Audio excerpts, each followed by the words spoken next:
Vamos começar com um exercício de imaginação. Em vez de olhar para o abdômen como a gente sempre faz, sabe? De fora para dentro. Pensando em pele, gordura, músculos. Isso.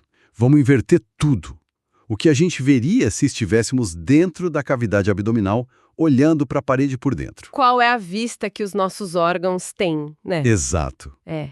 É uma mudança de perspectiva que transforma completamente a nossa compreensão. Como assim? A parede abdominal deixa de ser só uma superfície e se revela como uma verdadeira obra de engenharia. É uma arquitetura complexa. É como estar dentro de um prédio e finalmente entender como as vigas funcionam. Perfeito. É exatamente isso. E essa é a nossa análise de hoje. Com base numa descrição anatômica bem detalhada, a gente vai fazer essa viagem de dentro para fora. Para desvendar essa arquitetura de músculos, membranas, vasos. E o objetivo não é só decorar nome, né? Ele entender por que cada camada está exatamente onde ela está. Ok, vamos mergulhar nisso. Vamos lá. Então, vamos nos posicionar. Imagine que a gente está lá dentro, no lugar dos intestinos, e olhamos para frente. A descrição diz que, para facilitar a nossa visão, as camadas de músculos foram cortadas.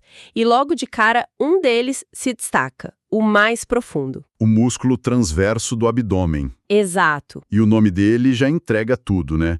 Suas fibras correm na horizontal, de forma transversa. Envolvendo o abdômen, de um lado ao outro. Isso. Pense nele como se fosse um espartilho ou uma daquelas cintas de musculação que a gente já nasce vestindo. Uma cinta natural, que interessante. E qual é o efeito prático disso? Bom, quando você tosse, ou dá uma risada bem forte, ou vai levantar algo pesado, Sim. é esse músculo que se contrai primeiro. Ele aperta tudo, aumenta a pressão dentro do abdômen, e essa pressão interna é o que estabiliza a sua coluna por dentro. É o nosso estabilizador mais profundo. Então, fortalecer o core não é só estética. De jeito nenhum. É fundamentalmente sobre proteger a sua lombar. Entendi. A descrição que a gente está analisando também fala que esses músculos terminam em uma aponeurose, uma membrana mais clara. Isso. Eu sempre achei que músculo terminava em tendão, tipo uma corda. O que é essa aponeurose? É só um tendão achatado? Essa pergunta é ótima, porque a distinção é crucial. Sim, você pode pensar nela como um tendão em formato de folha, sabe? Uma lâmina larga de tecido conjuntivo. Certo. Enquanto o músculo é a parte que contrai, a carne, a aponeurose é a estrutura que ancora esse músculo em outras estruturas. E onde ela se ancora nesse caso? No caso dos músculos da parede abdominal, elas se ancoram umas nas outras, bem no meio do abdômen, formando uma linha central super forte, a chamada linha alba. Então, as aponeuroses dos músculos laterais se encontram no meio, como se dessem as mãos. Exatamente essa imagem. O que é fascinante aqui é essa integração. Não é só força bruta. É um sistema que combina a flexibilidade do músculo com a resistência da aponeurose. Para criar uma parede que protege, mas também se move. Isso. Permite que a gente se dobre, respire, que o abdômen se expanda. Faz todo sentido. E continuando essa nossa exploração por dentro, a descrição aponta para um marco visual crucial, um pouco abaixo do umbigo. Ah, sim. É aqui que fica bem interessante, a chamada linha arqueada. A linha arqueada. Ela é o ponto de virada da nossa história. É um marco anatômico que representa uma mudança súbita, drástica, na organização dessas camadas. Então vamos explorar essa fronteira, o que acontece acima e o que acontece abaixo dela. Acima da linha arqueada, o músculo reto abdominal, o famoso tanquinho, vive dentro de uma espécie de estojo. Um estojo. Sim, ele é envolvido tanto na frente quanto atrás pelas aponeuroses dos outros músculos. Como um sanduíche completo. O músculo é o recheio e as aponeuroses são as duas fatias de pão. A analogia é perfeita. É uma bainha completa, uma estrutura de suporte bem robusta. Ok, e abaixo da linha? Aí que tudo muda. A descrição é clara. A camada posterior dessa bainha, o pão de trás do seu sanduíche, Sim. simplesmente desaparece. De repente, todas as aponeuroses dos músculos laterais passam apenas pela frente do músculo reto. Peraí. Isso parece um erro de projeto. Por que a evolução deixaria um ponto fraco tão evidente bem ali? Essa é a pergunta de $1 milhão. Não tem um consenso absoluto, mas a teoria mais forte é que não é um erro e sim um trade-off. Uma troca. Uma troca? É. Essa flexibilidade na parte inferior da parede é necessária para permitir a expansão de órgãos como a bexiga ou, em mulheres, o útero na gravidez. Ah, entendi. Então a gente ganha flexibilidade e capacidade de expansão. Mas perde um pouco de força estrutural.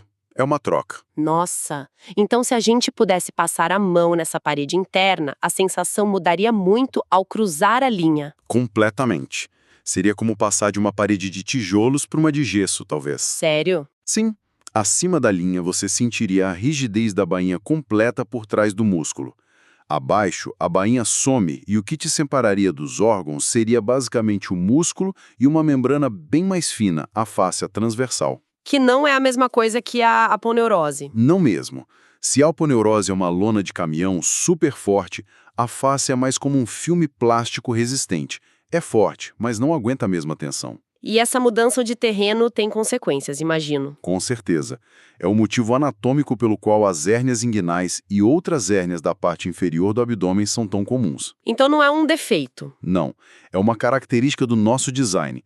A natureza nos deu uma parede mais complacente ali, mas o preço é um ponto de fragilidade estrutural. É impressionante a quantidade de detalhes, de nomes para memorizar.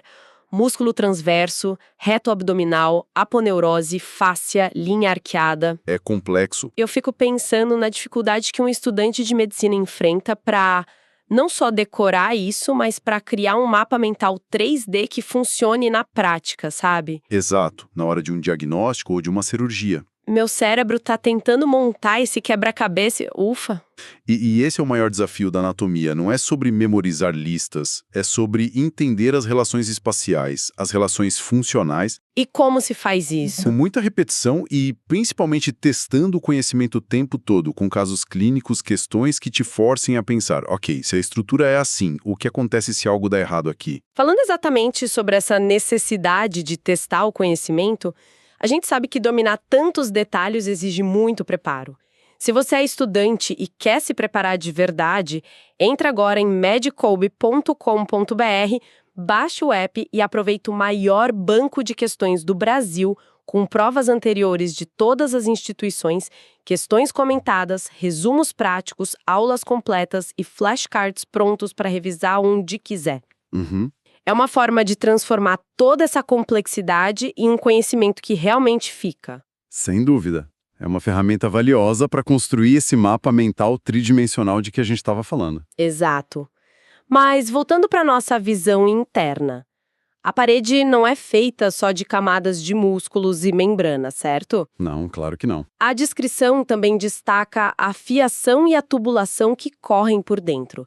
Tem vasos sanguíneos importantes ali. Sim, a anatomia nunca é só estrutura. É também sobre a manutenção e a nutrição dessa estrutura. A fonte aponta para os vasos sanguíneos epigástricos inferiores e superiores. Eles são a linha de vida dessa região, então. Exatamente. Mas eles não ficam vulneráveis ali dentro da parede se um cirurgião faz uma incisão, por exemplo? Não tem risco? Tem. E esse é um ponto crucial na cirurgia abdominal. A localização exata dos vasos epigástricos inferiores é um mapa que todo cirurgião precisa ter na cabeça. Principalmente em cirurgia por vídeo, imagino. Principalmente.